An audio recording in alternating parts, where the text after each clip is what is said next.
Bonjour à tous et bienvenue sur le podcast Adentis. Dans ce nouveau format, on va pouvoir parler santé bucco-dentaire, stérilisation, formation.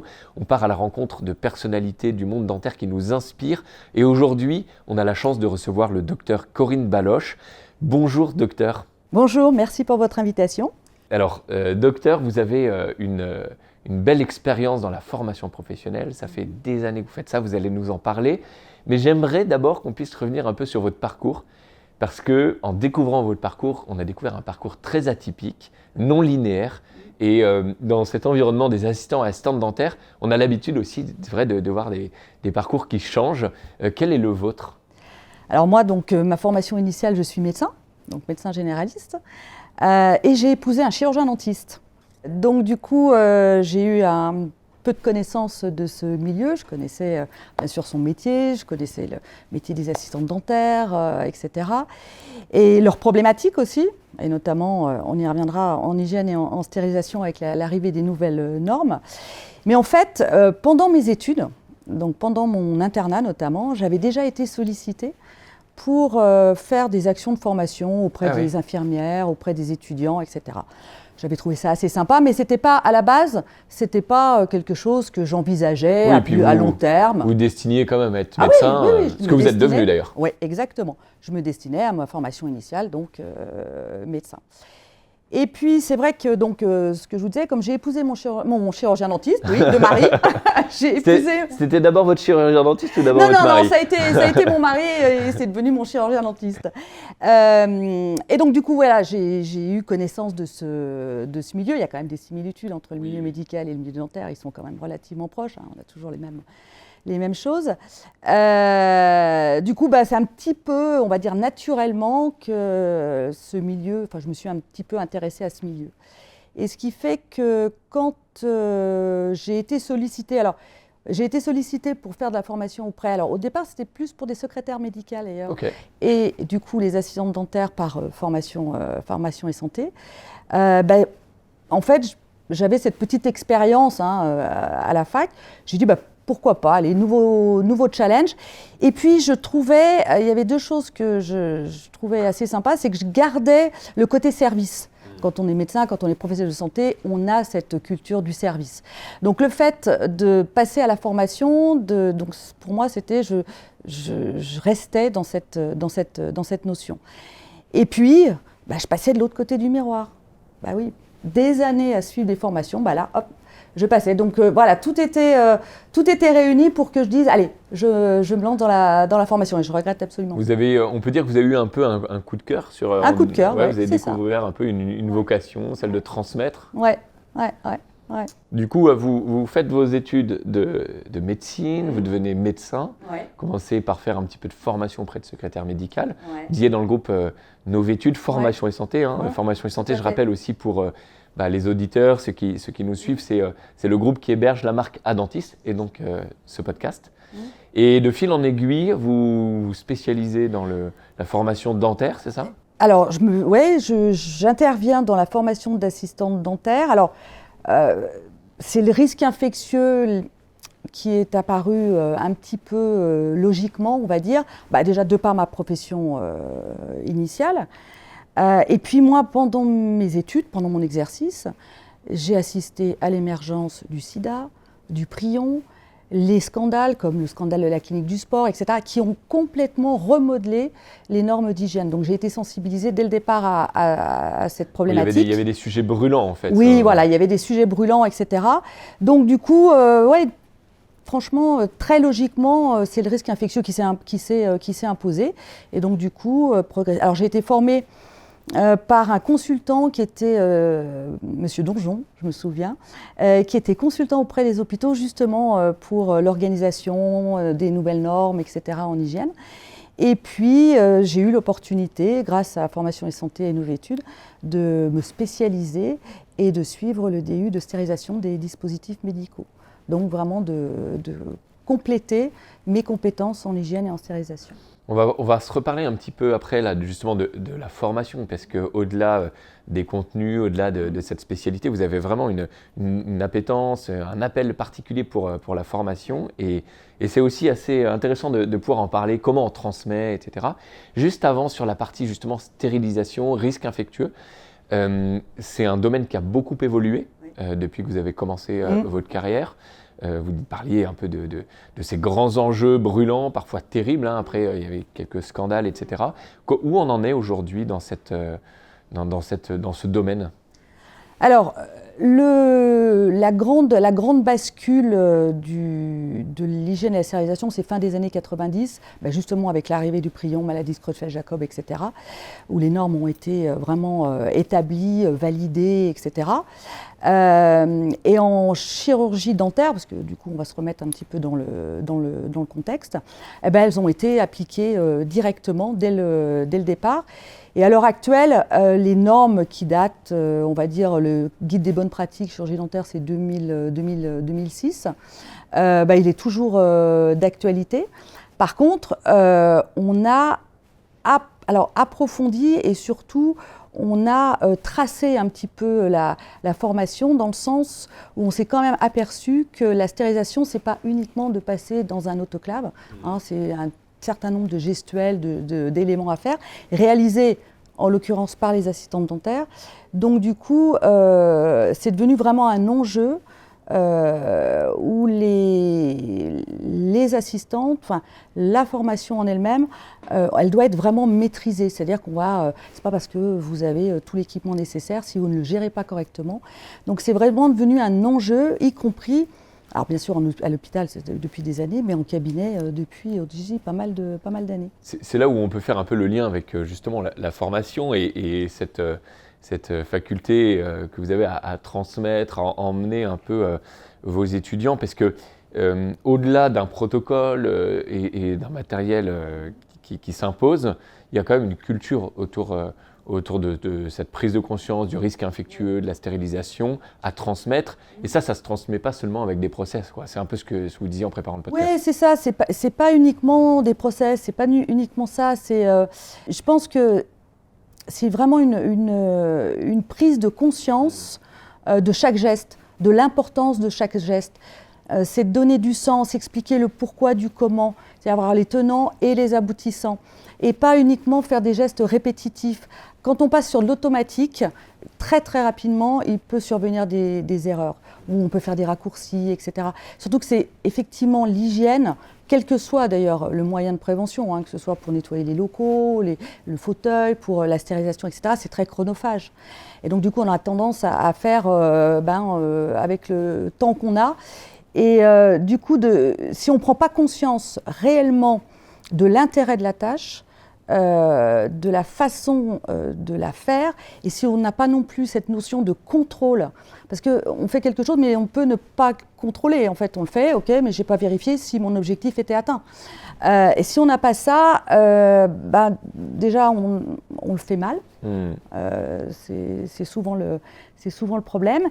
Et puis on ne s'intéresse pas, on ne valorise pas la tâche, on dit allez, c'est passer un coup de lingette, c'est faire tremper des instruments, c'est voilà. Donc du coup c'est une tâche donc on va laisser un petit peu de côté. Automatiquement, si le résultat n'est pas obtenu, parce qu'en stérilisation on est en obligation d'obtenir un résultat, on met en péril toute la chaîne, on met en péril la sécurisation du patient, du soin, du cabinet. Comment on arrive à transmettre ça, justement, en formation? Vous avez eu des centaines, des milliers d'étudiants, d'étudiantes. Comment on fait? Alors d'abord, je prends souvent des exemples domestiques. Par exemple, la salle de stérilisation, pour moi, c'est comme une cuisine. Donc en fait, souvent, je leur explique quelque chose qu'elles trouvent tout à fait naturel. Oui. Alors, en domestique, par exemple, quand vous faites tremper votre plat à gratin, ça a bien attaché, etc., vous le faites tremper. Ensuite, vous allez le laver. Oui. Ça ne vous viendrait pas à l'idée de ne pas le rincer, de le mettre directement dans votre lave-vaisselle. Ah ben non. C'est exactement ça pour la pré-désinfection. Voilà l'intérêt du rinçage. pourquoi il faut rincer avant de mettre en préservatif. Donc en fait, d'essayer de leur faire vraiment comprendre l'intérêt de chaque geste, de chaque tâche. Et de ne pas dire, non, on vous dit, voilà, vous avez 11 étapes, vous suivez les 11 étapes. Ou pour l'hygiène des mains, c'est exactement la même chose. Donc je prends énormément d'exemples comme ça. Je valorise toujours leur action. D'accord ? Et je leur fais comprendre qu'à partir du moment où vous maîtrisez quelque chose, automatiquement, vous serez plus confiante, vous serez plus efficace, vous serez plus autonome. Et ça ne peut être que du bonus, en fait. Et vous aimerez ce que vous faites, parce que vous allez le comprendre. Il y a aussi la connaissance, j'imagine, des risques, parce qu'en fait, on ne se rend pas compte jusqu'où peut aller une erreur, c'est de les confronter à je fais l'erreur, voilà le résultat. D'accord ? Donc du coup, quand on prend par exemple même la gestion de l'AES, alors souvent après le cours, je dis la semaine prochaine, vous serez en cosmonaute. Quand elles ont visualisé. J'aime aussi leur visualiser leurs risques. Et ça, c'est important. Parce que c'est assez... c'est un peu du non concret, entre guillemets. Alors, elles le concrétisent avec le sang, elles le concrétisent avec la salive, etc. Mais pour le reste, c'est quand même un peu plus difficile à concrétiser. Donc, du coup, j'insiste beaucoup là-dessus. Et je suis ouverte à toutes les questions aussi, même les questions qui pourraient sembler... les plus simples, les plus... Vous avez des questions qui vous ont marqué ou des anecdotes de cours un peu Des anecdotes de cours, alors oui, je dois en avoir. Alors, je vous prends de cours là, c'est ça ? Oui, voilà, c'est ça, ouais. Non, je dois en avoir. Non, en fait, c'est pas des anecdotes. En fait, c'est d'ailleurs une de mes motivations, c'est quand je revois les assistantes une fois qu'elles ont été formées. Qu'elles reviennent parce qu'elles viennent en formation continue, parce qu'elles reviennent en... Et puis parce qu'elles vous aiment bien et que du coup, vous gardez aussi un peu contact. Non, je sais pas. Non, elles reviennent en match gris, c'est obligatoire, donc elles n'ont pas le choix. Non, mais en fait, c'est quand elles reviennent et qu'elles sont toujours aussi motivées, boostées, qu'elles ont toujours envie d'apprendre. Je crois que c'est à chaque fois qu'elles me disent on a vraiment plaisir à revenir, à apprendre, ça fait du bien, effectivement, ah oui, on avait oublié ça, ah oui, c'est vrai, etc. Parce qu'il y a une autre chose auquel il faut penser, c'est qu'une assistante, une fois qu'elle est qualifiée, elle va aussi avoir comme compétence de pouvoir transmettre. Certaines assistantes qualifiées vont avoir des assistantes en formation qu'elles vont prendre sous leur coupe et expliquer. Leur dire, voilà, tu fais comme ça, etc. Donc si elles n'ont pas compris et si elles n'ont pas notion des enjeux, etc., ça va être plus compliqué, notamment pour l'aider en formation, parce qu'elle va avoir, on va lui dire, bah voilà, tu fais ça, tu mets ça, tu fais ça. Vous voyez ce que je veux dire ? Et du coup, en termes de qualité, en termes d'efficacité, on va perdre énormément. Donc j'ai pas d'anecdote réel, c'est plus quelque chose de global qui me vient à l'esprit tout de suite. En tout cas, c'est intéressant parce que chez Adentis, il y a vraiment cette culture de la formation. Oui. Vous parliez de la qualification de l'assistante, c'est la première étape importante. Après, dans une carrière d'assistant ou d'assistante dentaire, on peut être amené à former des juniors, des gens qui arrivent. Mais on a aussi, en tout cas chez Adentis, c'est vraiment cette culture de se former tout au long du parcours. Oui. Donc, on n'est pas arrivé quand on est qualifié, au contraire, c'est un départ. C'est un départ, ouais. Mais comme beaucoup de professions. Moi, Adentis, je trouve que ce besoin constant, leur envie de valoriser, parce que ça permet de valoriser aussi le métier, de valorisation du métier, en développant les formations continues, les mentions complémentaires, etc., c'est quelque chose que j'apprécie beaucoup, parce que nous, en tant que professionnels de santé, mais on est en fait en formation permanente. Mais même moi, en tant que formatrice, j'apprends des échanges, des évolutions métiers, des nouveaux outils, etc. Même nous, on est toujours en constante évolution. Et c'est vrai que d'aider les assistantes dentaires, notamment, parce que moi, ça fait donc 25 ans maintenant. Ça ne rajeunit pas un quart de siècle, hein ? Non, ça ne rajeunit pas. Ça fait 25 ans que je suis formatrice, donc j'ai vu l'évolution métier des assistantes dentaires. Il y a 25 ans, ou il y a 30 ans, ou il y a 40 ans, on était assistante dentaire et puis voilà, on avait appris, on avait sa formation initiale et puis basta. Tandis que là, non, il y a vraiment une réelle évolution et surtout un réel besoin et demande de monter en compétences. Et c'est essentiel. Moi, j'en suis un exemple, moi quand j'ai eu l'opportunité de passer mon DU de stérilisation, donc retour à la fac, etc. Mais quand je suis revenue, mais j'étais motivée, stimulée, j'ai pu mettre en pratique, d'accord ? Donc mon métier de formateur a eu un coup de boost, mais phénoménal. C'est la même chose pour les assistantes, c'est la même chose. Et ça, c'est génial. En plus, valeur ajoutée pour l'assistante, valeur ajoutée pour le cabinet. N'oublions pas aussi le patient, du coup, parce qu'il y aura le service. D'accord ? Donc c'est gagnant-gagnant. Donc il faut foncer sur les montées en compétences, sur les formations continues, c'est que du bonheur. Oui, c'est vraiment. Et c'est que du bonus. En fait, c'est un état d'esprit, quoi. Ouais, d'être en permanence en mouvement, se dire peut-être que je traverse une période un peu plus routinière, mais est-ce que c'est pas justement le moment où, pour stimuler de nouvelles compétences, réactiver certaines Non, c'est vraiment c'est un booster. C'est un booster. On prend du Béroca le matin pour se booster. Ben là, on fait une formation de temps en temps, et ça vaut un Béroca. Quel est votre rapport, votre regard de médecin justement sur cette profession d'assistant ou d'assistante dentaire ? Alors, comment l'un nourrit l'autre, quoi. Comment l'un nourrit l'autre. Alors, je pense que mon regard de médecin permet aux assistantes, je l'espère, de prendre le patient dans sa globalité. Ouais. Peut-être pas uniquement focus sur l'acte fauteuil, on va dire, mais de prendre le patient vraiment dans sa globalité. C'est un peu, alors peut-être que le parallèle est osé. Je tente. Allons-y, allez, on ne risque.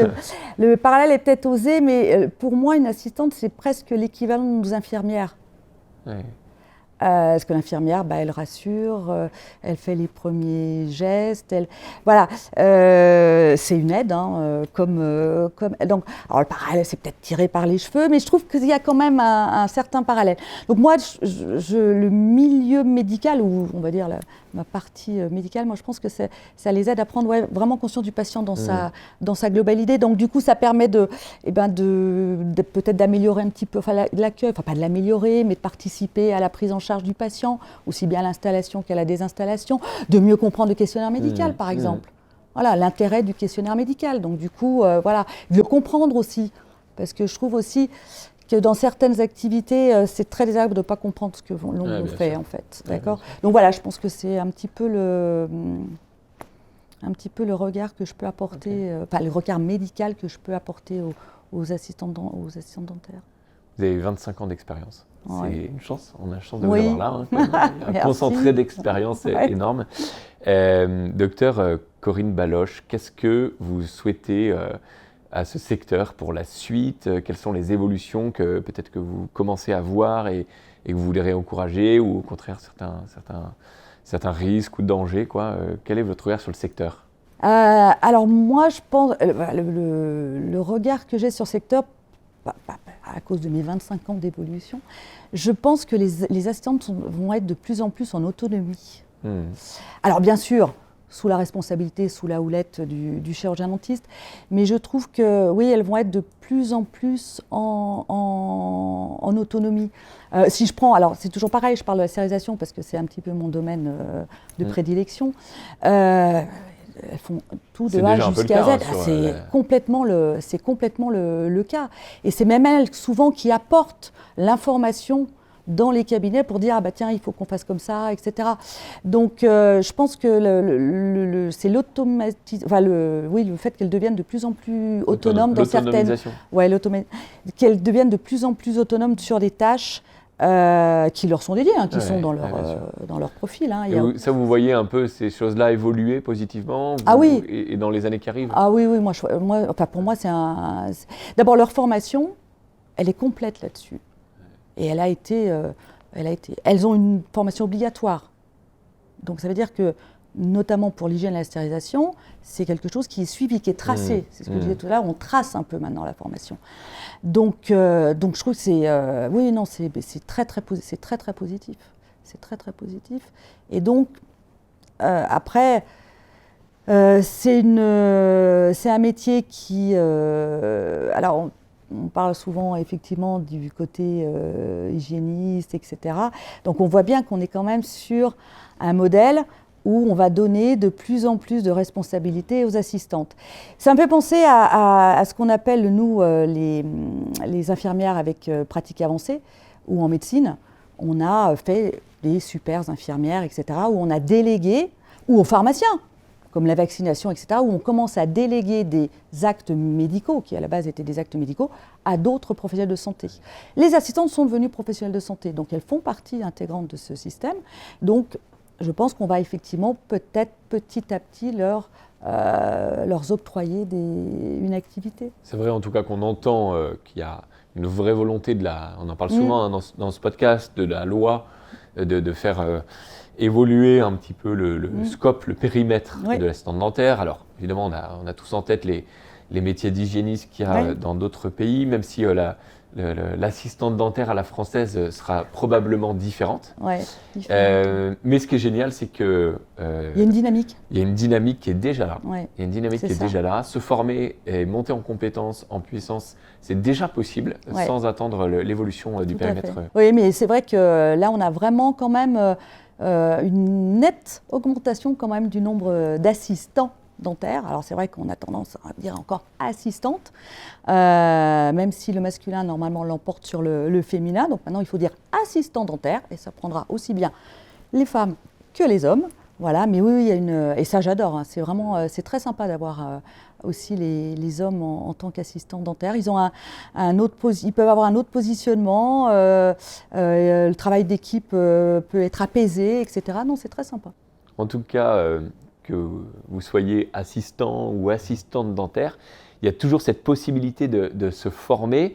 Et peut-être, docteur Corinne Baloche, j'ai une dernière question. Si on veut justement se former et avoir la chance de vous rencontrer en formation, comment on fait ?